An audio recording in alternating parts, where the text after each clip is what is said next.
আমি মিতালি, আমার কুকিং ল্যাবে আপনাদের স্বাগত। আমি এই যে একটা সাদা বেগুন, একদম ধবধবে সাদা ডিমের মতো একবারে, সেই বেগুন নিয়েছি, দুটো ফালি করে নিয়েছি। এইটা আমি স্কুপ করে নেব, এরকম করে করে করেছি। আমি এক হাতে করছি তো আমি একটু দেখিয়ে দিচ্ছি। যেরকম এটা একটু কুড়িয়ে নেব, ভেতরের এই বীজ টিজগুলো ফেলে দেবো। এই যে এরকম করে এই কুড়িয়ে আপনাদের দেখিয়ে দিচ্ছি। তারপরে ওর মশলা টশলা সবই দেখিয়ে দেবো। আজকে আমি এটা স্টাফড ব্রিঞ্জাল করব, সেই জন্য করছি। বন্ধুরা, এই যে আমি এটা স্কুপ করে নিয়েছি। এখন একটু নুন লাগিয়ে রাখবো, এটার মধ্যে একটু নুন মাখিয়ে বেশ 10-15 মিনিট আমি রেখে দেবো এরকম নুনটা মাখিয়ে। তারপরে ততক্ষণে আমি অন্য মশলাগুলো রেডি করে নিই, তারপরে ফিরে এসে সব দেখিয়ে দেবো। বন্ধুরা, এই যে আমি এতে স্কুপ করে নুন মাখিয়ে রেখেছি, এরপরে ভেজে নেব। আর এই ভেতরে ছোট থেকে যেগুলো স্কুপ করে বেরিয়েছে সেগুলো ছোট ছোট টুকরো করে নিয়েছি। এখানে টমেটো কুচিয়ে নিয়েছি, এখানে চিংড়ি মাছ আছে একটু সাঁতলে নিয়েছি, আর এখানে পেঁয়াজ কুচোনো নিয়েছি, রসুন আর আদা রসুন আর লঙ্কা নিয়ে নেব।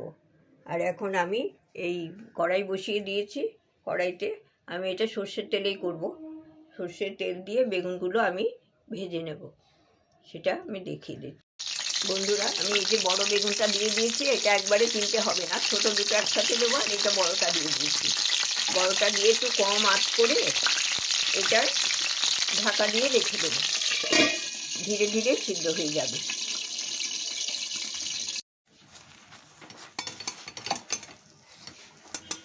বন্ধুরা, এটা ভাজা হয়ে গেছে। এটা তো পুরটা দেখিয়ে দেব। ভেজে আমি তুলে নিলাম, আর ছোট ছোট দুটো সেটা আবার দিয়ে দিচ্ছি। কিচ্ছু হবে না কথা বলে।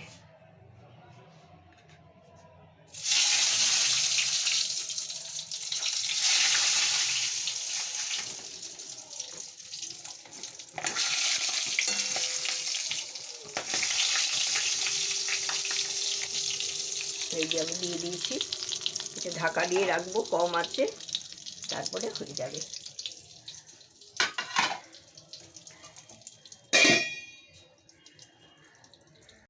বন্ধুরা, আমি এই যে তেল দিয়েছি, তেলে আমি রসুন কুচি আর পেঁয়াজ কুচনোগুলো দিয়ে দিলাম, লঙ্কা কুচনোও দেবো।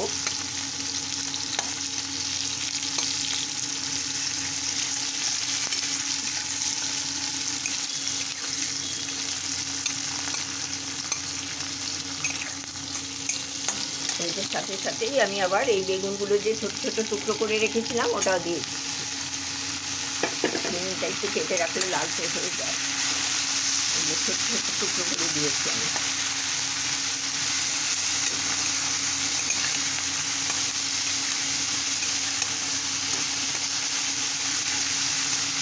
এটা একটু ঢাকা দিয়ে রেখে দেবো আমি, তাহলে মজে যাবে, তখন মশলাগুলো দেবো।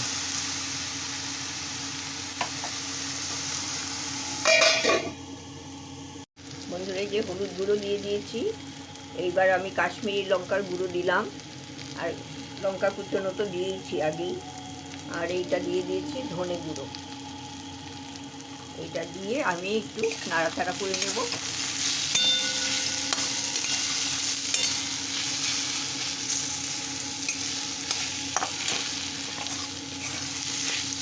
এইবার আমি এই যে টমেটোগুলো আছে টমেটোটা দিয়ে দিচ্ছি।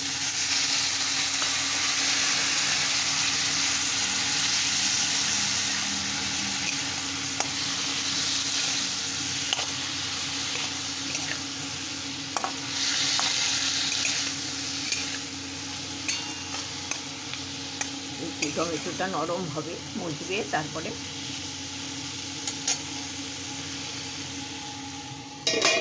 ঢাকা দিয়ে দিলাম। এটা তো কষা হয়ে গেছে। এইবার আমি এই যে সাঁতলে রাখা চিংড়িটা দিয়ে দিচ্ছি। চিংড়ির মধ্যে একটু সামান্য ছোট্ট ছোট্ট করে একটু আলু কুচি দিয়েছিলাম। এটা দিয়ে এটা কষে নামাবো।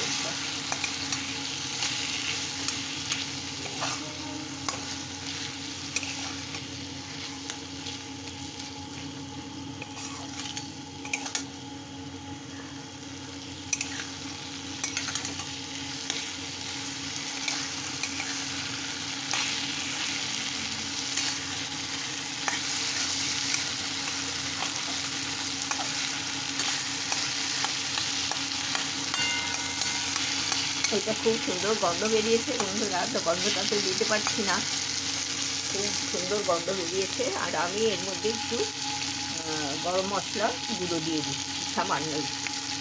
আমি সানরাইজের শাহি গরম মশলা ব্যবহার করি।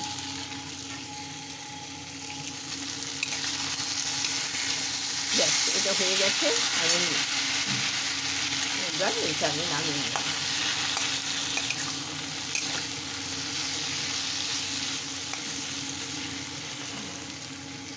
এটা একটু ঠান্ডা হলে আমি ওই পুরগুলো ভরে একটা গ্রেভিটা তৈরি করব, তখন দেখিয়ে দেবো আপনাদের।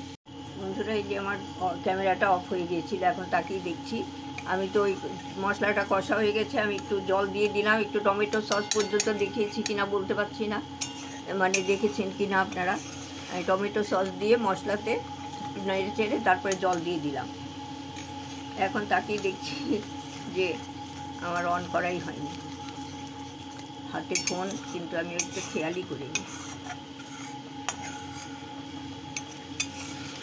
এরপরে এটা ফুটে উঠলে ওইগুলো দিয়ে দেবো। বন্ধুরা, এই যে আমি এখানে ঘি গরম মশলা দিয়ে দিলাম। সেই আগেরই অবস্থা, আমার হঠাৎ করে ওইটা বন্ধ হয়ে গেল, সেই জন্য। আর এই আমি শাহি গরম মশলা দিয়েছি সামান্য একটু, সানরাইজের শাহি গরম মশলা আমি ব্যবহার করি। আর এইখানে আমি একটু ঘি দিয়ে, এই চামচের 1 চামচ ঘি দিলাম।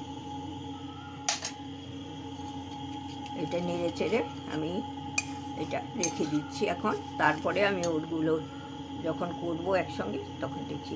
বন্ধুরা, আমার স্টাফ ব্রিঞ্জাল তৈরি হয়ে গেছে, আপনাদের সামনে নিয়ে এসেছি আমি। আর গ্রেভিটা এর উপরে ঢেলে দিয়েছি। এটা পরে যখন খাওয়া হবে তখন আবার গরম করে দেওয়া হবে, তাহলেই এটা ভেতরে ঢুকে যায়। আপনারা তো করেন, আমি করলাম তাই আপনাদের সাথে শেয়ার করছি। এটা রুটি, পরোটা, নান, তারপর ফ্রাইড রাইস, পোলাও, ভাতের সাথেও খুব ভালো লাগে। একবার করে দেখবেন, আশা করি ভালো লাগবে। সম্পূর্ণ ভিডিওটা দেখবেন, লাইক, কমেন্ট অ্যান্ড শেয়ার করবেন। ধন্যবাদ।